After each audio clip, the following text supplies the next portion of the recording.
Assalamualaikum warahmatullahi wabarakatuh.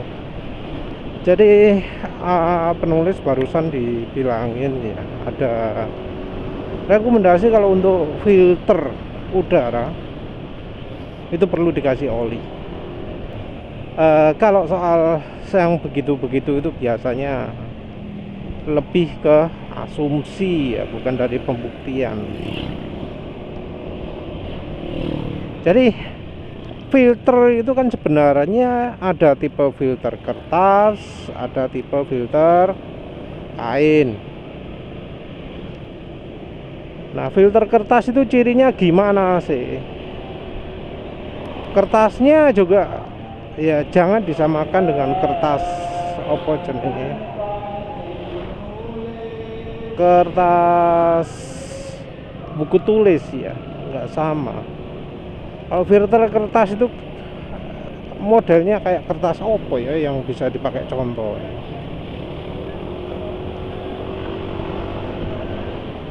Ya kain sebenarnya juga repot juga ya. Mungkin lebih tepat kalau ngomong hasil pengolahan kayu mungkin ya. Karena ya disebut filter kertas juga nggak begitu cocok. Jadi secara umum kan filter itu ada filter kertas dan kain dan logam. Kalau soal filter logam penulis sudah jelaskan sebelumnya. Filter udara ini ya penulis bilangnya ya. Jadi kalau filter udara dari logam itu ya biasanya jaring-jaringnya itu renggang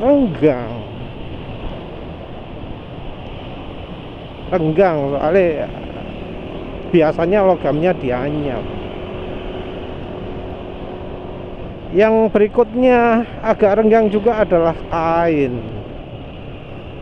itu renggang. Yang paling rapat itu biasanya filter kertas, filter busa juga sudah nggak pernah lihat. Nah, oli itu sebenarnya hanya diberikan kepada filter yang renggang. Tujuannya apa? Tujuannya adalah biar lebih rapat, lebih apa jenenge lebih tertutup. Oli-olinya itu jadi penyekat ya. Jadi penyekatnya. Nah, yang cocok pakai oli itu ya filter kain, kalau perlu juga filter besi juga. Entah penulis nggak tahu apakah ada filter besi, filter logam yang pakai oli juga. Nanti coba penulis cari lah. Tapi yang jelas kalau untuk oli itu pakainya untuk filter kain.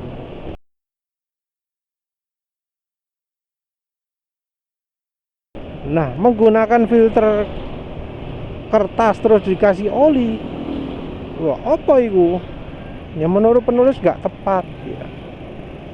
Karena filter kertas itu pori-porinya wes kecil sekali ya, kecil sekali. Cirinya kecil sekali itu apa? Ya wes gak ketok moto bolongane, serat-seratnya nggak kelihatan mata.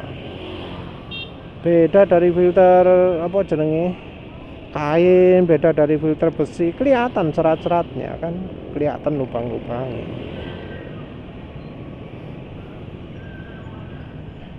Nah, kalau dibilang tanpa dikasih oli gitu terus jadi cepat kotor dalaman mesin, ya penulis jadi salah satu contohnya lah ya.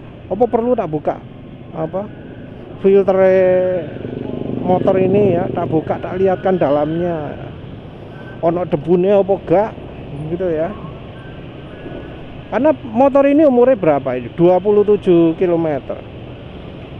Bagian dalamnya rasanya nggak tahu disemprot ya. Yang di semprot angin itu biasanya cuma filter itu. Tapi apa dalamannya kotor? Ya enggak loh ya. Penulis buka itu biasanya bersih sih, bersih. Jadi ini ya. Saya ini ada tisu bersih. Ini filter yang penulis cuci pakai air. Terus kita lihat belakangnya seperti apa sih.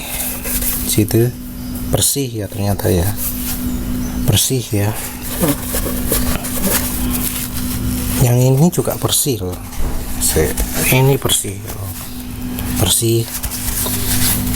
bersih. Mungkin sebelumnya pernah nunjukkan video yang modifikasi silok gitu, bersih dalamannya.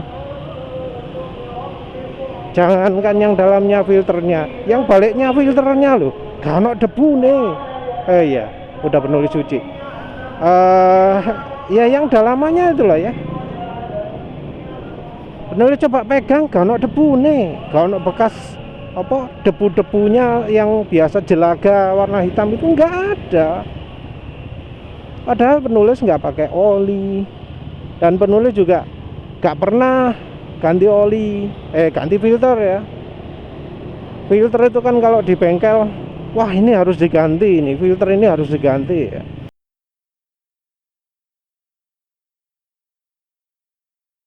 Jadi kalau filter sekarang itu gak ono istilah dibersihkan, ono cuma diganti, beli lagi baru. Orang biasanya ya wis terima ae lah, setiap servis ganti filter, setiap servis ganti filter. Ya wis lah. Kalau menurut penulis itu buang-buang uang itu ya. Buang-buang uang. Emang apa sih gunanya beli baru?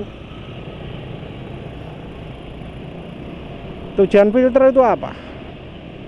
Tujuan filter itu adalah menghalangi debu-debu yang masuk, memaksa udara itu untuk lewat bagian filternya. Kalau kena debu banyak gimana? Ya itu cukup mengganggu. Tapi kalau dibersihkan menurut penulis sudah cukup.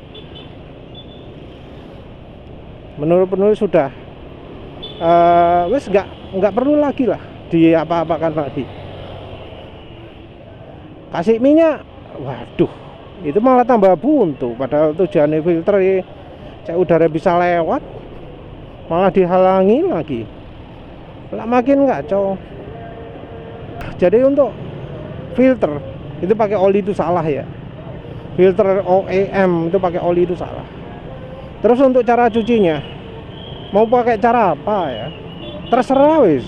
Mau pakai bensin kalau lagi males-malesan, mau pakai sabun, mau pakai air sabun, tapi ada syaratnya. Kalau pakai bensin harus sampai jadi kering ya, harus sampai kering. Dan bensinnya adalah bensin jangan sampai yang ninggalkan minyak. Kalau ninggalkan minyak podai karo dikasih oli tadi, pori-pori ini jadi ketutup. Terus kalau pakai air sabun apa syaratnya?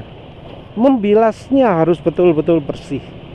Jangan sampai tersisa sabun.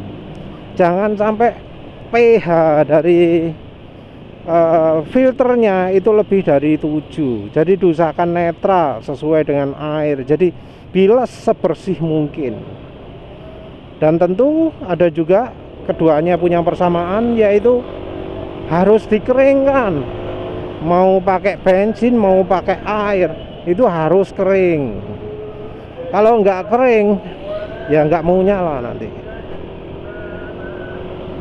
Kalau menurut penulis sih, ya, mengeringkan hasil dari air itu lebih mudah.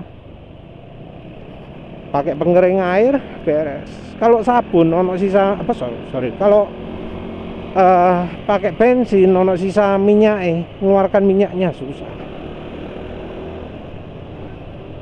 Lagi pula ya kalau soal oli, untuk motor macam NMAX gini, uap panas dari transmisi itu larinya ke filter, ke depan filter. Nantilah kalau sempat tak fotokan. Lari ke depan filter besok pagi kalau inget tak rekamkan ya. Padahal ini dicucinya pakai air, cuma yang ini kotor kena minyak ya. minyak dari ventilatornya ya. Oh ya, dari breather ini. Breather dari sini ada olinya. Ini ada oli. Loh, ada oli. Kelihatan enggak? Ada oli, terus sini ada oli juga. Jadi ini tempat olinya ya, keluar dari transmisi ya. Jadi kalau dibiarkan pun nanti oli yang dari sini akan lari ke sini uapnya. Makanya bagian yang kanan ini lebih kotor daripada yang kiri karena ini kena uap oli. Tapi ini bukti bahwa walau cuma dicuci pakai air, nggak pakai oli, belakangnya tetap bersih. Jadi ya menurut penulis ya, kalau filter UM jangan dikasih oli lah, karena ya nanti bakal kena olinya dari uap itu ya, uap transmisi. Terus untuk cucinya penulis nggak pakai bensin, tapi ya buktinya motor penulis bersih dalamannya. Masih berapa kilometer? 27 km nggak pernah ganti filter. Bukti ini masih berfungsi normal. Motor penulis ya masih kencang. Adu sama Vario 160, Vario PCX 160 sama Aerox sama Nmax. Yang kenal poti racing sih gak ketinggalan. Jadi performanya masih oke. Jadi kalau soal filter, menurut penulis ya hemat aja lah. Cukup bersihkan. Misalnya mekaniknya males ngasih sabun, cuma disemprot itu ya wis lah. Nanti di rumah bersihkan sendiri. Toh sekarang filter itu mudah diakses. Cuma bodoh open kembang tok bisa dibuka. Ya wis lah, itu aja. Wes. Terima kasih sudah menonton. Assalamualaikum warahmatullahi wabarakatuh.